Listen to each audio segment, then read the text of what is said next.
গতানুগতিক অনেক রাজনৈতিক বক্তব্য শুনি, ঢালাও একটা মন্তব্য করে দেওয়া হয়, অমুক দল এত বছর ধরে দুর্নীতি করেছে, অথবা বিরোধী দল, যেমন আমরা আপনার আওয়ামী লীগ আমলে শুনতাম কোথাও কোনো আগুন টাগুন ধরলে বলা হতো এটা বিএনপি জামাত তারা আগুন ধরিয়েছে, আগুন সন্ত্রাস করেছে, মানুষ পুড়িয়ে মারার রাজনীতি করছে। এগুলো একদম মুখস্থ ঢালাও কথাবার্তা বলা হতো। তো আমরা ভাবতাম এগুলো বোধহয় রাজনৈতিক কথা, কেবল রাজনীতিবিদরাই বোধহয় মাঠ গরম করার জন্য এই সমস্ত কথা বলে। এবং তারপর যখন আমরা আপনার হাসিনা সরকারের পতনের পর এই নতুন সরকার যখন দায়িত্ব নিল, অন্তর্বর্তীকালীন সরকার, এই সরকারের প্রধান হলেন কে? একজন আন্তর্জাতিক খ্যাতিসম্পন্ন ব্যক্তি, doctor Mohammad Yunus, Nobel laureate, Nobel বিজয়ী উনি। তো উনি একদিকে শিক্ষাবিদ, আরেকদিকে আন্তর্জাতিকভাবে তো ওনার একটা পরিচিতি আছে। তো উনি তো প্রথাগত রাজনীতিবিদ নন। তাহলে উনি রাজনীতির ভাষায় যখন কথা বলেন তখন না আসলে আমরা ঠিক বিভ্রান্ত হয়ে যাই।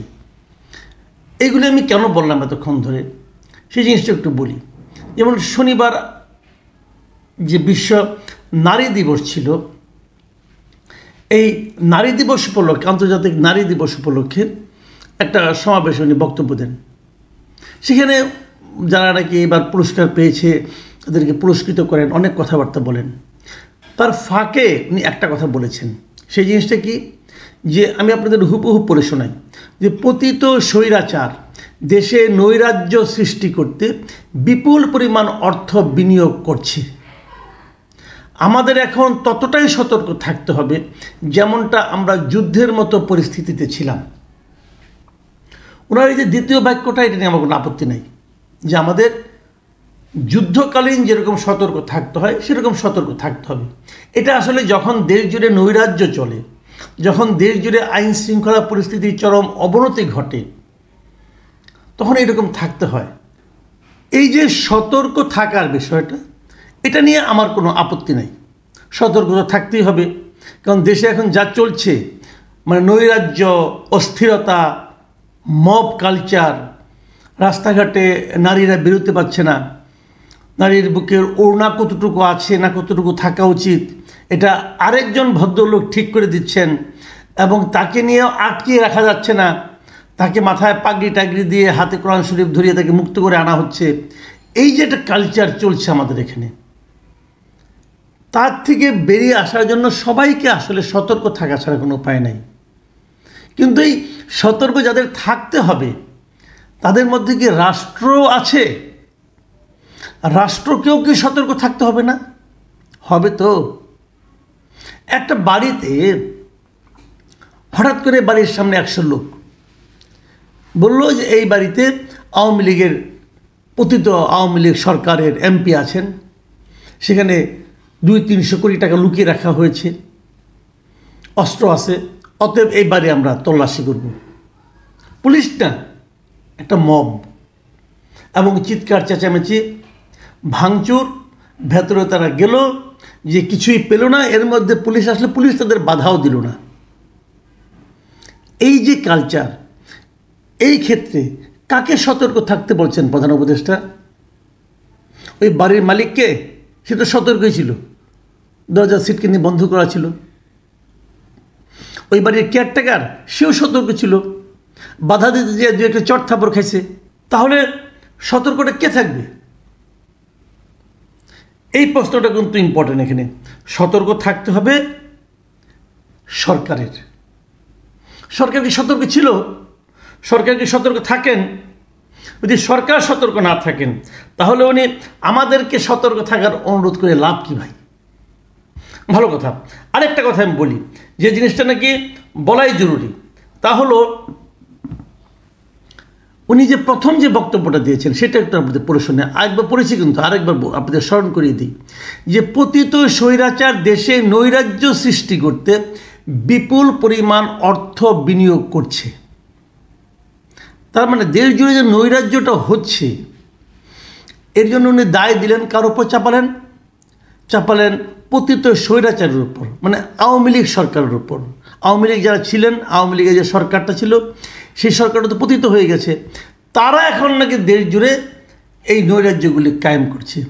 এটা ঠিক যে আওয়ামী লীগ প্রচুর লুটপাট করেছে, আওয়ামী লীগের কাছে প্রচুর অর্থও আছে, কোনো সন্দেহ নাই। তারা চাইলে সেই অর্থ মন্দ পথে ব্যয় করতেও পারে। নৈরাজ্য সৃষ্টি করার জন্য তারা অর্থ ব্যয় করতে পারবে না আমি তা মনে করি না, করবে না আমি তাও মনে করি না, হয়তো করবেও অথবা করছেও, আমি এটা অস্বীকার করছি না। কিন্তু আমরা যে নৈরাজ্যগুলো দেখছি, যে অপকর্মগুলো দেখছি, যে লুটপাট, যে আইনহীনতা, যে মব কালচার, মব লিঞ্চিং যেগুলো আমরা দেখছি, সেগুলোর পেছনে আওয়ামী লীগ জড়িত অথবা আওয়ামী লীগের অর্থ জড়িত, এটা কি এখনো পর্যন্ত কেউ কোথাও কোনোভাবে প্রমাণ করতে পেরেছে? যদি প্রমাণ করতে না পারে তাহলে কিভাবে তাদেরকে দায় দেওয়া হবে, তাদেরকে দোষী সাব্যস্ত করা হবে? একটা কথা বলেন, শাহবাগ থানায় এই যে তৌহিদি জনতা যে হাজির হলো, যে একটা লোককে তার থানার ভেতরে ঢুকে গারদের সামনে যে তার ভিডিও করা হলো, সেই ভিডিও আবার ফেসবুকে দিয়ে দেওয়া হলো, এখানে আওয়ামী লীগের অর্থ ব্যয় করা হয়েছে? যদি হয়ে থাকে তাহলে সেই লোকগুলিকে ধরেন না কেন আপনারা? যে লোকগুলি এই মবটা ক্রিয়েট করেছিল তাদের কাউকে ধরেছেন? একজনকে ধরেছেন বলেন? ধরেছেন? ধরেননি। যদি না ধরে থাকেন তাহলে আপনি কি করে সিদ্ধান্তে আসলেন যে এটা পতিত স্বৈরাচার অর্থ ব্যয় করেছে? কোন একটা ঘটনা আপনি বলেন। গত কয়েক মাসে আপনারা অন্ততপক্ষে একটা ঘটনা বললে তো হবে না, অন্ততপক্ষে 10টা ঘটনা বলতে পারা উচিত। যখন আপনি প্রধান উপদেষ্টা স্বয়ং বলছেন তখন ওনাকে মিনিমাম 10টা ঘটনা বলা উচিত। আপনারা বলেন 2টা ঘটনা, 3টা ঘটনা বলেন যেগুলো পতিত স্বৈরাচার অর্থ ব্যয় করিয়েছে। দেখান, দেখাতে পারবেন? পেরেছেন? পারেননি। তাহলে ওরকম ঢালাও মন্তব্য কিভাবে করেন? অথচ 2 দিন আগে দেখলাম যে বিবিসির কাছে ইন্টারভিউতে এই প্রধান উপদেষ্টা বললেন দেশের আইন শৃঙ্খলা পরিস্থিতি অসাধারণ, ভালো আছে, কোনো খারাপ হয় নাই। যদি খারাপই না হবে তাহলে তারা অর্থ ব্যয় করছে, এটা আপনি বলেন কিভাবে? এই জায়গাগুলো নিয়েই আমাদের আপত্তি। ডক্টর ইউনূসকে আমি অনুরোধ করব, প্লিজ রাজনীতির ভাষায় কথা বলবেন না, প্রচলিত রাজনীতি, নষ্ট হয়ে যাওয়া রাজনীতির ভাষায় কথা বলবেন না। এই সমস্ত কথা আমরা আগে বহুবার শুনেছি।